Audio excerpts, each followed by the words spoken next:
My name is Caroline Wilkes. I'm the Director of Religious Education here at Mary Immaculate. I'm very excited because this year we're going to celebrate the Solemnity of the Epiphany in a new way. So I'm here with Father Giuseppe and he's going to help explain what our Epiphany celebration will look like. So where did this tradition come from, Father?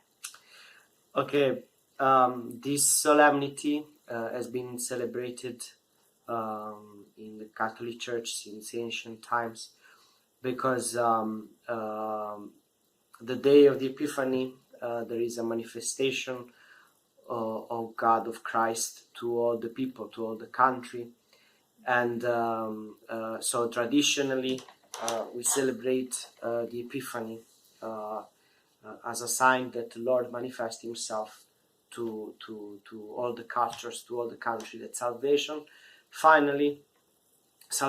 is just not only for the Jewish people, but is for everybody, that Christ was incarnated to manifest himself to all the people. And traditionally the moment, at least in antiquity, before Santa Claus became famous, traditionally on this day were given gifts to the children as a sign that the three kings, the three magi, goes to Jesus and brings gifts to him. Now, I don't want to say that we don't have to celebrate in a classic way with Santa Claus. It's not that a problem.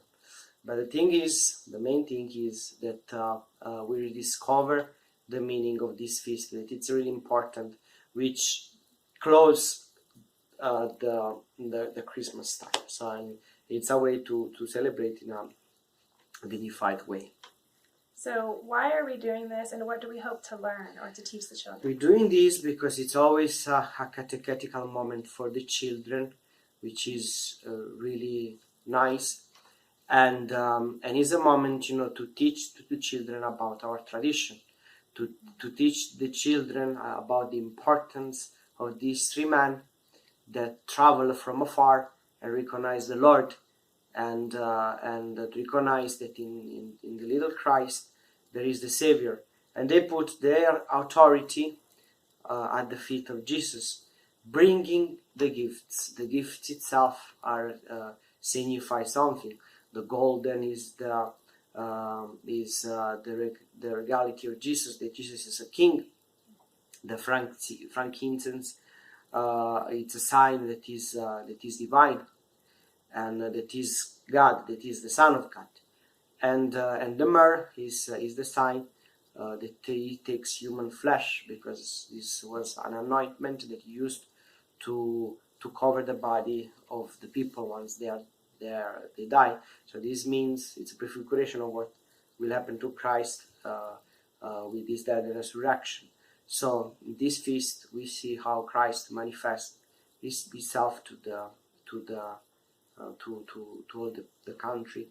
And it's not only a catechetical moment, but it's a nice moment that the family and the children can spend together. It will look really a feast. The children get excited because they hear the narrative, the nativity. Then on this we'll build the excitement, in the sense that we say, the king are coming, the king are coming. Let us give an applause to them, and they start to.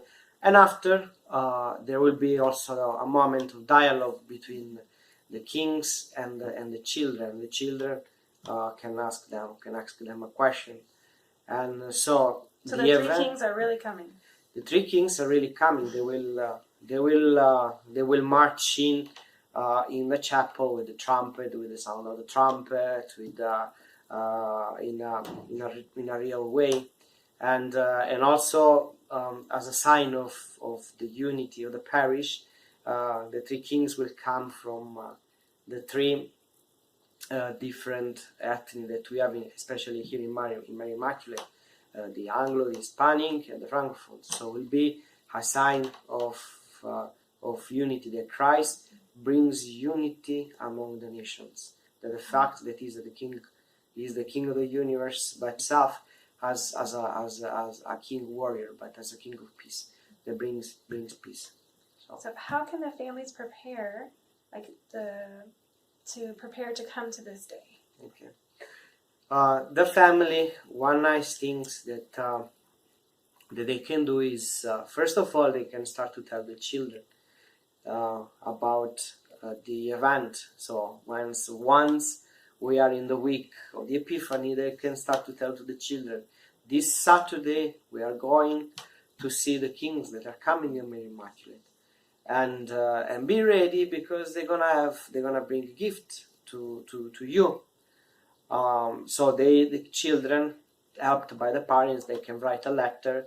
Dear three kings, my name is Michael, John, James, and I know that you are coming to visit the Lord. I know that you bring gift, but to Jesus, and I'm asking you to this year to get me. They can actually put down the gift that they want. Of course, afterwards, the parents, it's good that the parents gave on behalf of the kings the gift that the king wants himself.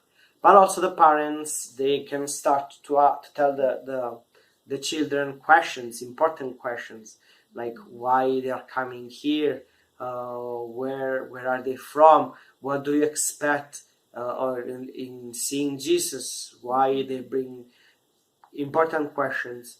And after, it's important also that children can ask important graces for them, like that the family can be united, that they can experience friendship at school, that the important grace, that they can be merciful, they can be charitable. They can also ask important spiritual grace with the kings, because the kings comes with these graces.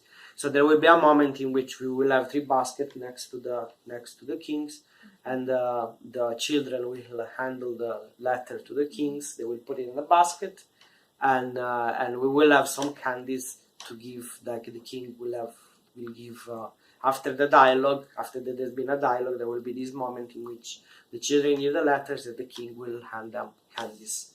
So. And there will be some children that will start to cry, but it's part of the game. So the event himself, in simplicity, will be really simple and also fun, but will be a moment that we can catechize, we can pass this tradition to the children. I hope the children don't cry, but it's going to be a wonderful thing, okay? So the timing of this is going to be on Saturday. It's going to start at 3:30. It's going to be Saturday the 4th of January. We're going to be in the church from 3:30 until about 4:30, 4:45. After that is Mass at 5 o'clock. And then if you want to stay after Mass, we will have a dinner and more activities in the parish hall. And we are partnering with Melissa Walden and the Diocese of Dallas with the Ministry of Persons with Disabilities. So this is open to all peoples, and it's going to be a very beautiful time. So hope to see you there. Thank you so much, Father. Thank you.